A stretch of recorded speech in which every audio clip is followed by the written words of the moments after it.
Boy, oh boy, two big penalties in 2 consecutive weeks for Stewart-Haas Racing. This one's, it's a little bit more controversial though, because we can actually see it, and we did see what happened. Last week it was Kevin Harvick getting a $100,000 fine, or crew chief Rodney Childers got a $100,000 fine. Childers got suspended. Harvick and the team lost 100 driver and owner points because of an L2 penalty, something about the deck lid being illegal. That we can't really see that well. We don't really know the details because, yeah, we can see the deck lid on the car on track, but we don't know the technical aspects. We don't know the down to the inch detail of what the penalty was. This week's penalty, though, with SHR, we can see it. Cole Custer has been fined $100,000.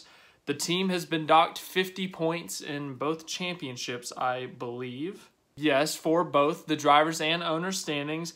And crew chief Mike Shiplett has been suspended indefinitely for the actions on track on Sunday. Despite all of this, there will be no changes to the playoff field. You may be wondering, why would there be changes to the playoff field? Well, what happened on Sunday at the Charlotte Roval, it was the last lap. It came down to the last couple of points between Chase Briscoe and Kyle Larson for the final transfer spot into the round of 8. Briscoe was +0 on the cut line, had the tiebreaker, but coming down the backstretch into the final chicane, better be safe than sorry, get a couple extra points, and he passed Austin Dillon and Cole Custer, and he ended up +2 above the cutoff line. Now, that sounds pretty innocent when I say it like that.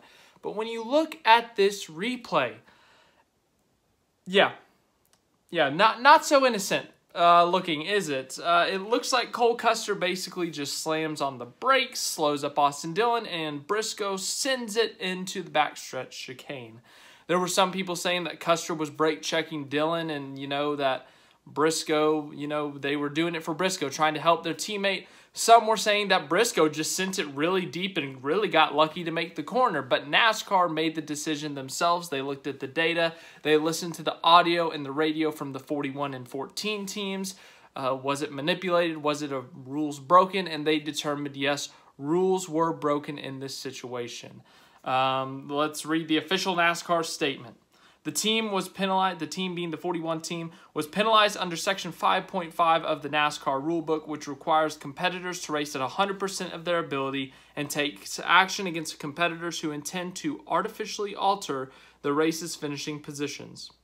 Other rulebook sections cited in Tuesday's penalty report fall under the headings of member conduct. Driver Cole Custer and the 41 crew chief Mike Shiplett were each fined $100,000, and Shiplett was suspended indefinitely. Competition officials also issued 50-point deductions to Custer and the team in their respective driver and owner standings. So there is your penalty. Both the driver and the crew chief have been fined $100,000. SHR, they have lost $300,000 in the last week and a half, 2 weeks, however long it has been. So yeah, obviously tough for them, SHR as an organization, but this one, they will be appealing. They are going to appeal the penalty, by the way, but, you can't really compare this week's penalty with Cole Custer and the on-track actions versus last week, and it was a technical, something to do with the physical car, with the details of the car. That was a penalty that's completely different. You cannot compare the two. You have to compare Cole Custer's penalty to something similar. Some things that haven't been penalized, some things that have been penalized. And you look at Spingate, that was, God almighty, that was 9 years ago. I'm getting old.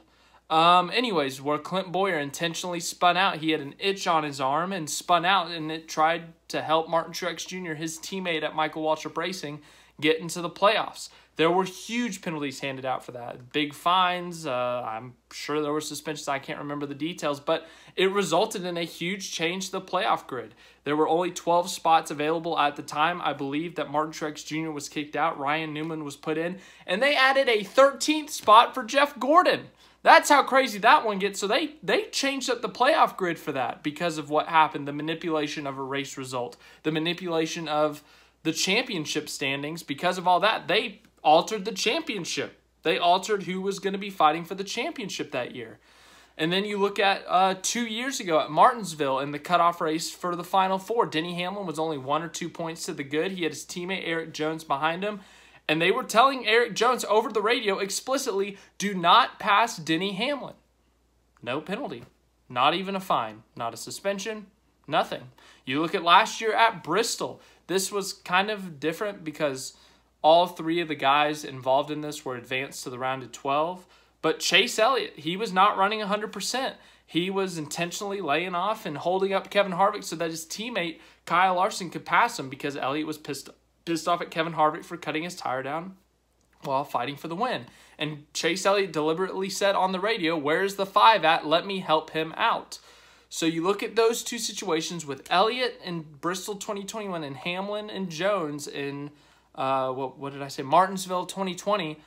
There were no penalties there, and they blatantly admitted to not running 100% basically helping out their teammates for either a race win or to advance them further in the playoffs. No penalties, no points penalties, no fines. I don't think there was even a mention of some of them. Nothing.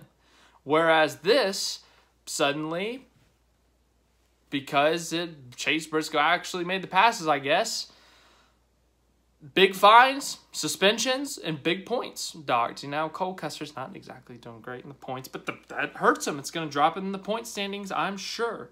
NASCAR's Scott Miller gave some reasoning as to why they decided to penalize this, why they decided to do this. Here's what he said. This is according to Jeff Gluck. He said, NASCAR's Scott Miller on Cole Custer penalty found some things we felt we had to react to. I think you got, or Mike Shiplett told Custer, I think you got a flat, check up, even though it was on the back stretch, so Shiplett couldn't see the car, you know, from there. It's not like he was in the front stretch chicane or the front stretch and he was looking right at it.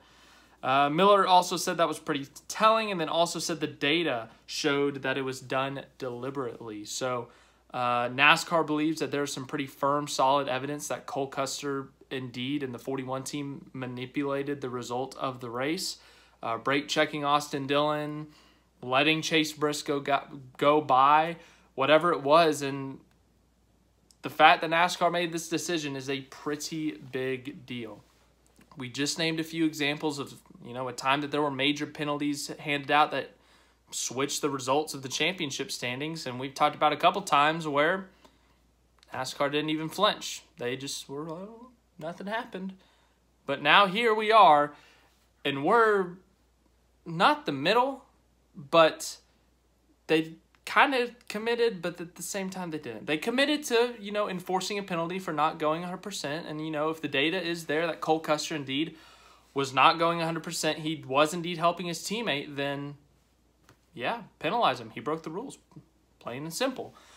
However, if it truly impacted the championship standings, the advancing in the playoffs, don't you kind of have to make the change? Don't you have to kick out Chase Briscoe for Kyle Larson? Now, yes, there is the argument that Briscoe was technically above the cutoff line before the backstretch chicane. If he holds off Eric Jones going into the backstretch chicane and Austin Dillon and Cole Custer still finish ahead of him, Briscoe still advances because Larson could in advanced position because he was multiple laps down.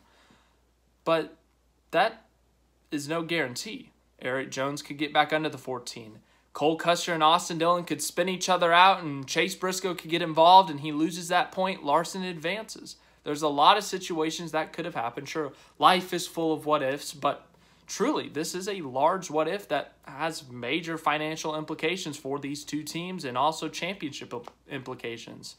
I mean, genuinely, what if Cole Custer, you know, wrecked himself in Austin Dillon? What if Chase Briscoe got involved? What if Briscoe, trying to avoid the wreck, had to skip the chicane and do a complete stop and go, and he didn't do it? He would have been relegated to the back of the field for missing the chicane and not serving a penalty. There's a lot of what-if situations in this. You know, and NASCAR's made their decision. They are going to fine, they're going to point penalize the 41 team, and they're not going to affect the playoff standings. But, you know, punishing the team for breaking the rule, I think that's fine. But at the same time, when you say that there was something deliberately done to impact the results of a race and in turn also affect the results of a race that affect the results of the championship or the advancing to the next round of the championship, doesn't more have to be done? This is nothing against Chase Briscoe. This is nothing to promote Kyle Larson, to say Kyle Larson is better than Chase Briscoe, put him in because he's better. This is based off what happened on track on Sunday.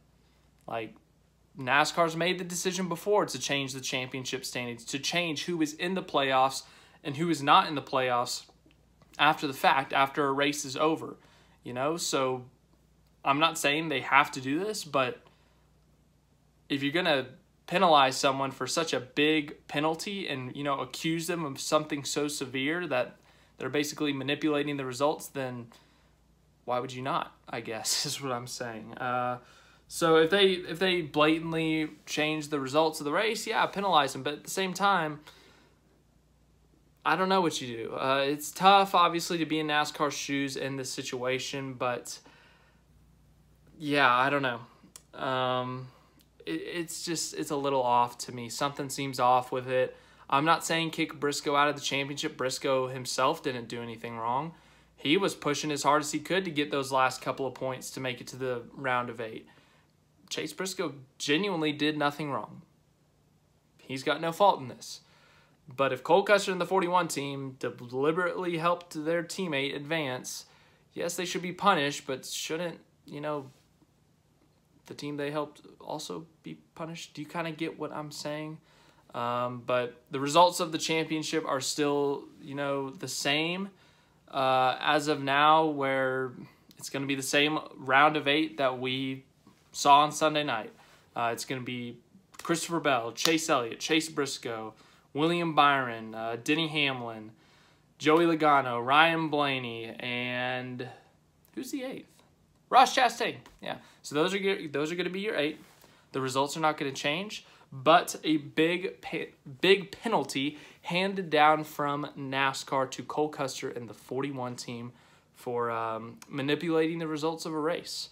I don't know how big of a result this would have played in terms of the round of 8. You know, obviously, no matter what, Briscoe and Larson are going to be doing their best, trying to go for race wins every week.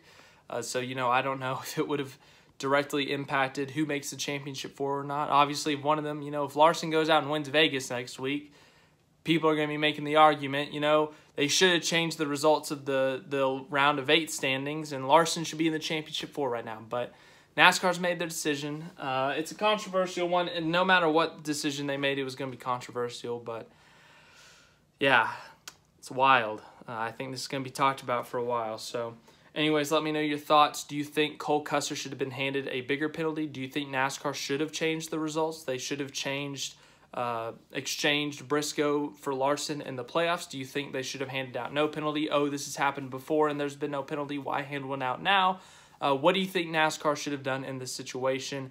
And let me know your thoughts on everything on the Charlotte Roval. We didn't do a post-race review. Why didn't we do one? Because I was at the race, as you can see by the hat. So, yeah, go check out those videos from the track that I did. It was a wild couple of laps. Got it all on camera, from Chase Elliott spinning, fighting from the lead, to Christopher Bell's wild win, to turn 1 turning into a calamity corner again. So let me know what you thought of the race. Let me know what you thought of this situation, and I will see you guys in the next video.